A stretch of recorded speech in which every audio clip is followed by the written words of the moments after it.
Om Swastiastu. Perkenalkan, nama saya Niputu Srihartani, perwakilan dari SD Negeri 1 Kesaban akan membawakan cerita yang berjudul Burung Bangau dan Seekor Ketam.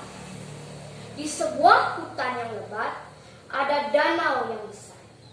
Di danau itu hiduplah berbagai jenis makhluk air. Di sana juga hidup seekor bangau.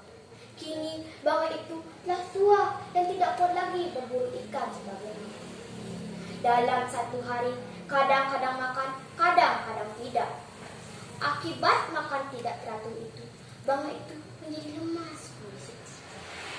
Suatu hari, bangau itu pergi ke tepi danau dan menangis. Air matanya berceceran membasahi pipinya yang hidup. Ketam yang diiringi sejumlah ikan mendekati bangau itu dengan kesulitan. "Paman, apa kabar? Kenapa paman menangis terseduh?" tanya ketam dengan nada iba. "Duhai anakku," jawab bangau dengan sikap arif kebakan. "Aku telah memutuskan untuk melepaskan ke dunia liar. Sebelumnya memang aku pemakan ikan, tapi jangankan memakan, aku tidak akan pernah memegangnya walau mereka mengikat aku. Aku telah bersumpah untuk berpuasa sampai mati." "Kenapa paman ingin melepaskan ke dunia liar?"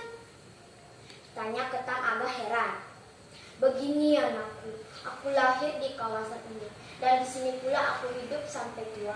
Dan aku mendengar bahwa di kawasan ini tidak akan ada hujan selama 12 tahun. Air akan menyerut dan tak lama kemudian danau ini akan kering total. Itu berarti kehidupan di sini akan berakhir." "Di mana paman mendengar berita itu?" tanya ketam terkejut. "Dari seorang ahli perbintangan. Ia mengatakan pada buku perbintangan akibat planet bumi yang berubah, maka tidak akan ada hujan selama 12 tahun. Teman sepermainanku sejak kecil akan mati kekurangan air. Aku tak rela berpisah dengan mereka. Itu sebabnya aku berpuasa sampai mati. Makhluk-makhluk air lainnya yang hidup di kolam-kolam kecil akan diusirkan ke kolam-kolam yang besar oleh keluarga mereka. Kura-kura, buaya, dan binatang-binatang lainnya yang lebih besar senang panik mencari tempat persembunyian untuk mereka. Namun, makhluk-makhluk air di sini nampaknya tak acuh saja. Itu sebabnya aku menangis karena segala hal akan berakhir sama sekali." Ketam pun kemudian menceritakan penuturan bangau kepada teman-teman lainnya. Makhluk-makhluk airnya ketam menjadi panik. Mereka berbondong-bondong menghadap ke bangau dengan air mata tuna. "Apakah tidak ada jalan lagi untuk kami keluar dari sini? Apakah kami tidak bisa keluar dari dunia ini, paman bangau?" tanya ikan mewakili teman-temannya. Bangau itu kemudian termenung bagaikan mengingat-ingat sesuatu. "Ya, aku mempunyai jalan keluar. Tak jauh dari sini ada danau yang besar. Meskipun tidak turun hujan selama 24 tahun, danau yang ditutupi dengan bunga teratai itu tidak akan kering. Jika kalian naik ke punggungku, aku bisa mengantar kalian ke sana." Makhluk-makhluk lainnya mengelilingi sang bangau dan menangis. Dan ada yang berkata, "Paman, ayah, saudara, mohon saya duluan."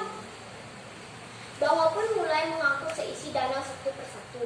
Sesudah terbang berapa jauh, bangau pun melemparkan ikan yang bertengger di punggungnya. Ikan itu bertengger tak berdaya. Dalam keadaan seperti itu, bangau pun menyantap ikan dengan sepuas-puasnya. Dalam keadaan kembali, bangau pun memberitahu kepada keluarga ikan tersebut bahwa ia telah melakukan tugasnya dengan sempurna. Begitu sebaliknya sampai banyak yang jadi korban. Suatu hari, ketam pun berkata kepada bangau, "Paman, pertama-tama akulah yang berteman dengan paman, tetapi paman selalu menunda keberangkatan kami. Kini selamatkanlah diriku juga." Mendengar perkataan ketam itu, bangau pun berpikir, "Aku sudah bosan memakan ikan terus-menerus.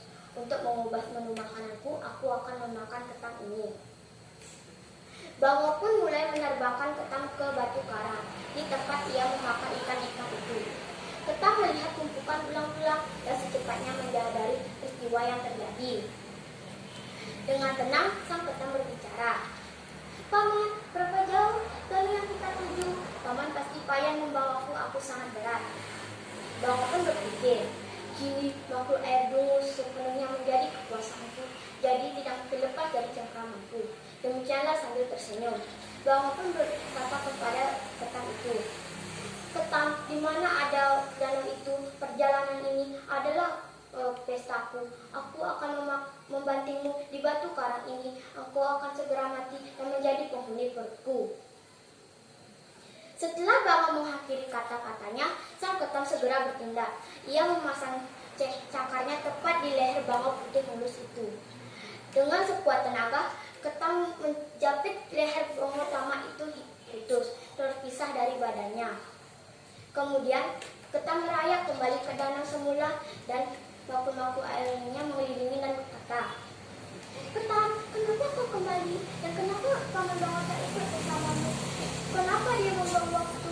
Kami tidak sabar untuk jatuh ke pemukiman baru." Ketam tertawa dan berkata, "Kalian semua bodoh. Bangau si penipu itu tidak membawa kalian ke pemukiman baru, melainkan membantu teman-teman kita dan memakannya. Aku ditakdirkan untuk hidup dan mengetahui apa yang ia lakukan. Kini kubunuh Bangau itu dan dibawa lehernya sebagai bukti. Kini kita selamat dan tidak usah khawatir." Begitulah ceritanya sang Bangau rakus yang dibunuh oleh seekor ketam. Pesan dalam cerita ini, kita tidak boleh tamak dan serakah, serta kita tidak boleh mementingkan diri kita sendiri. Kita hendaknya memikirkan perasaan orang lain agar kita tidak celaka akibat perbuatan kita. Demikian cerita yang bisa saya sampaikan. Saya tutup dengan para mesanti. Om Santi.